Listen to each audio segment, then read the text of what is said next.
Hello, everyone. Dr. Victoria Skirbo here, speaking to you from the Seeds of Transformation Healing Center in Wareham, Massachusetts. I want to look at the rest of the month of April 2023, and I want to start with something that actually just happened a few days ago. I did not actually talk about this specifically on my last video about the astrology of April. So I want to just review that, and then we'll go right into this upcoming week. So let's do that.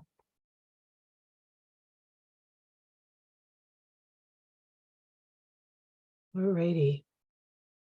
Give me a moment here. And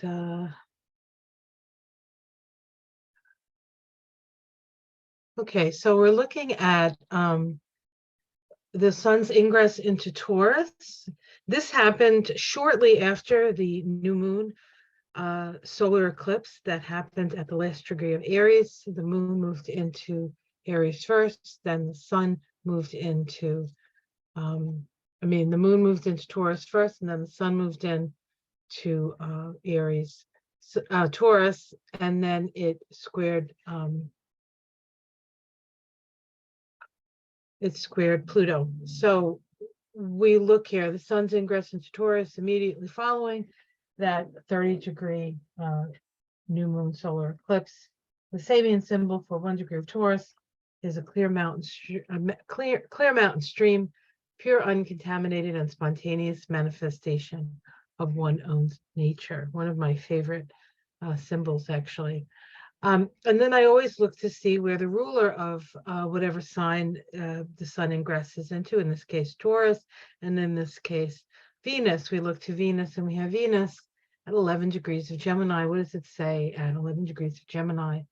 Newly opened lands offer the pioneer new opportunities for experience, the power and joy of new beginnings. So that is promising. We could certainly use that. The key word is rising to the occasion, So I'm just going to point out a couple of things on this chart. Of course, it's an Aries rising chart, and we can see the sun moving into Taurus, and you can see that it's very close to an exact square to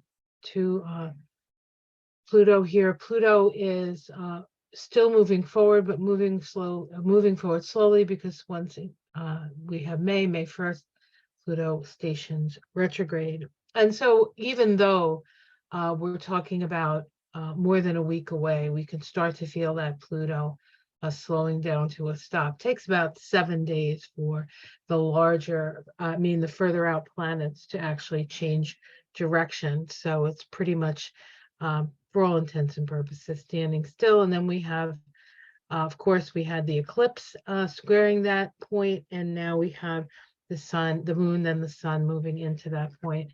So definitely worth, and we can see even by this picture here, it seems like we've hit a tuning fork, and it's like, and if we can remember back that far, which was only a couple of days ago, it's hard to even know what day it is, quite frankly. There was we were talking about money and the economy, and all of that was of course up for grabs, and certainly up for discussion, and that's not going to change anytime soon, not with Uranus in Taurus. Okay, so now we're at week 4, and we're looking at what's going on in week 4. On Sunday, which is actually today, we have Mercury make a sextile to Mars. This is actually the same aspect that occurred on April 8th, only this time Mercury's retrograde. It is about opening the lines of communication to share our wisdom. What are we talking about? What are we doing? That's the energy here. On Tuesday, the 25th, we have the sun make a sextile to Saturn. This is again that energy of opening the lines of communication. It's also because we're dealing with Saturn. Saturn brings structure. The sun brings illumination, bringing structure to our ideas and taking concrete steps to fulfill our curiosity. On Thursday, the 27th, we have the first quarter moon. This is a first quarter crisis in action, square between the sun and the moon. The moon is at the bendings of its own nodes. That's because the new moon was an eclipse, so it was right on that north node. And so we've gone 90 degrees, the moon has gone 90 degrees, and this is an opportunity for us to take an action. The moon is in Leo. Leo is creativity, so it's creative action. The sun, of course, is in Taurus, which brings stability, but it is fixed. So there are some emotional things that we have to get through and we have to deal with in order to take those actions. And in fact, the day that it happens is a 3811 vibration, which is a Scorpio vibration.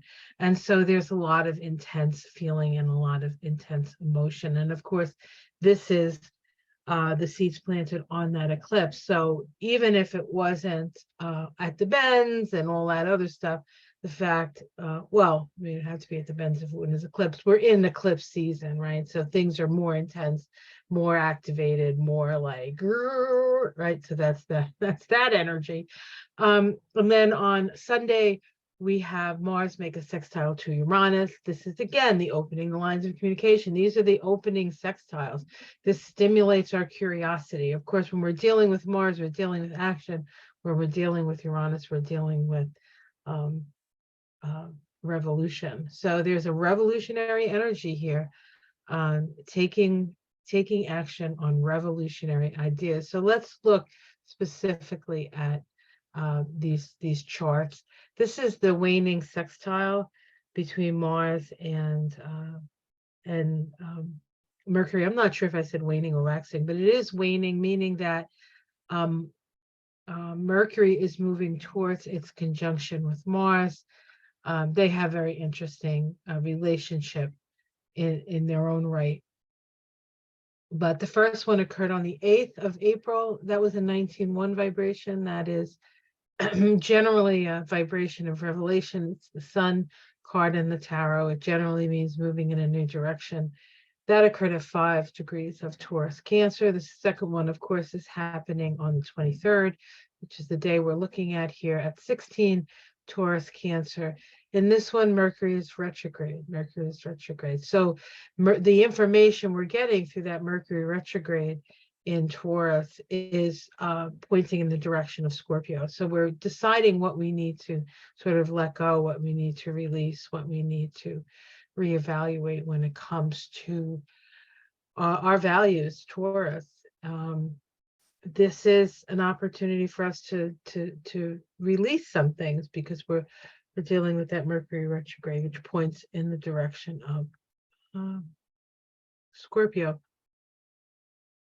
And then the last one will actually occur on the 21st of June. That's the day before the equinox, not the solstice, sorry. When the sun moves into Cancer, the sun is not quite in Cancer at this time, but it does occur at 19 degrees of Gemini Leo. So by this time, Mars has moved into, Mercury has moved into, I'm sorry, Mercury has, oh my God, Mercury has moved into Gemini and Mars has moved into Leo. Mercury likes being in Gemini. Mars likes being in Leo. In fact, Mars hasn't really been happy for a while. And now finally, Mars in a fire sign is much happier. And there are things that happen as Mars moves into Leo in May that are worth talking about. But we're just looking ahead a little bit to see. So really, these things really sort of come to a head come the summer. These ideas of moving forward on these sort of revolutionary, or actually not revolutionary. This has more to do with security. How do we move forward with insecurity? Because it's two of these are in Cancer Capricorn, and then the Gemini Leo is more creative. So the first two are more security minded, the second two are more creatively. The third one, excuse me.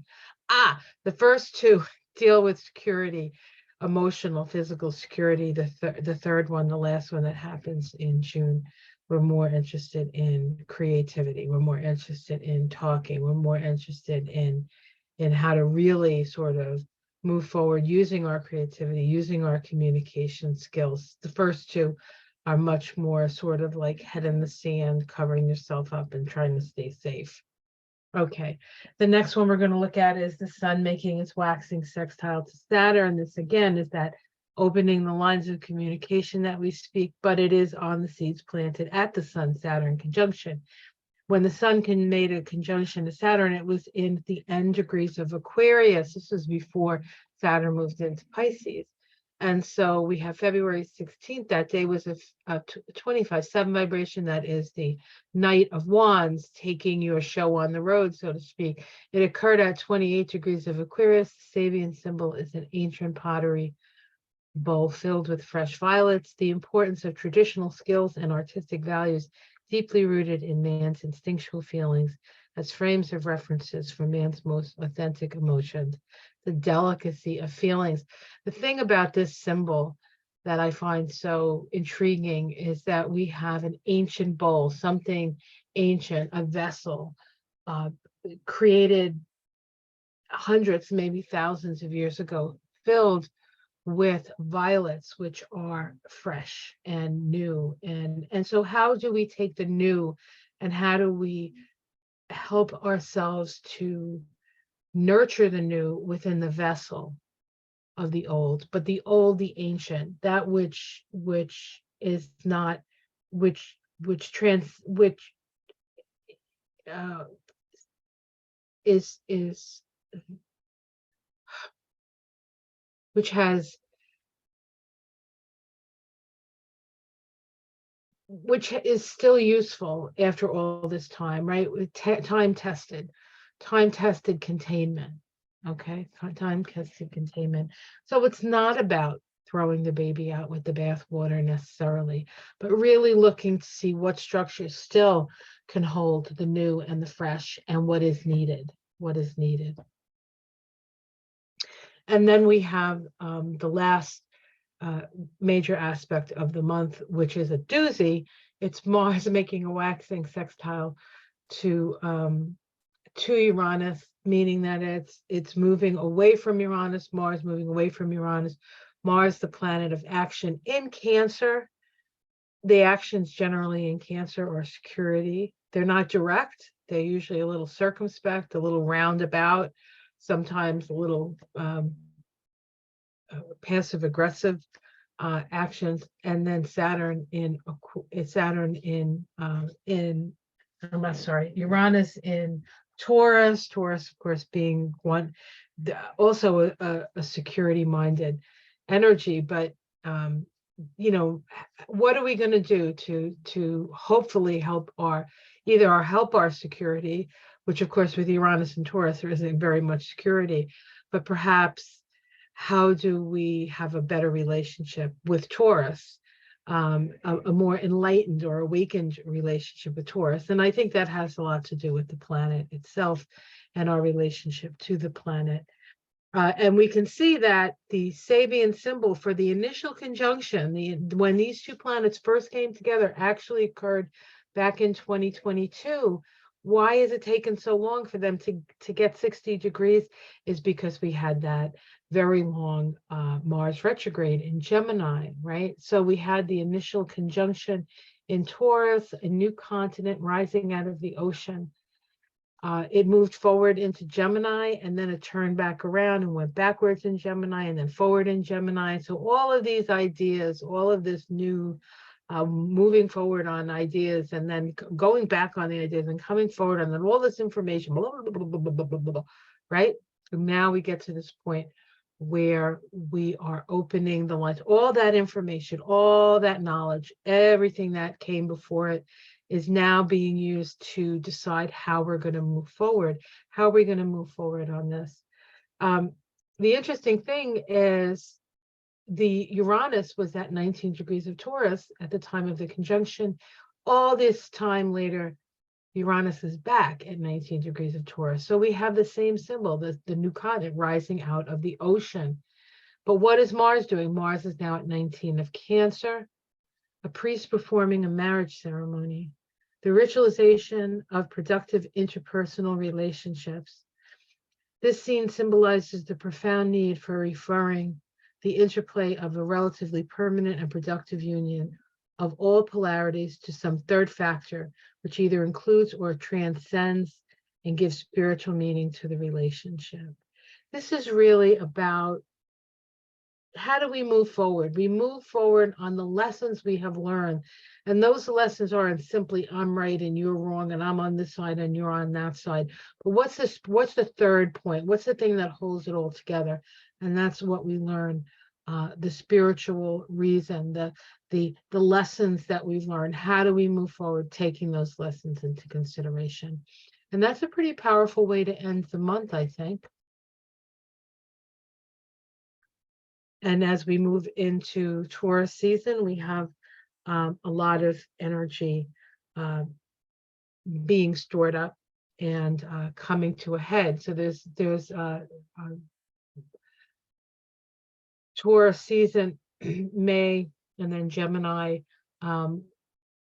We're at a crossroads, guys. We're at an evolutionary crossroads now anyway, but we really feel it in May, and I think it may have something to do with the Ukraine and the wars, and now we have the thing going on in Sudan.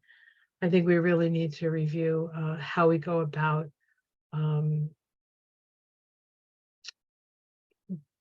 getting our securities needs met without creating more chaos and more suffering for people who don't necessarily need to do that. So there's a lot ahead, guys. There's a lot ahead. But until then, have yourself a wonderful month.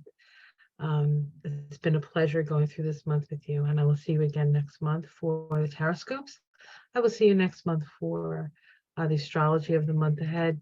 And of course, next month I'm going to Ireland. So if I can get my stuff together, we're going to share that journey. I just have to figure out the technical aspects of that. I have gotten some good suggestions from you. If you have any more, please feel free. And until then, have a wonderful rest of the month. Take care, everyone. Much love. Namaste.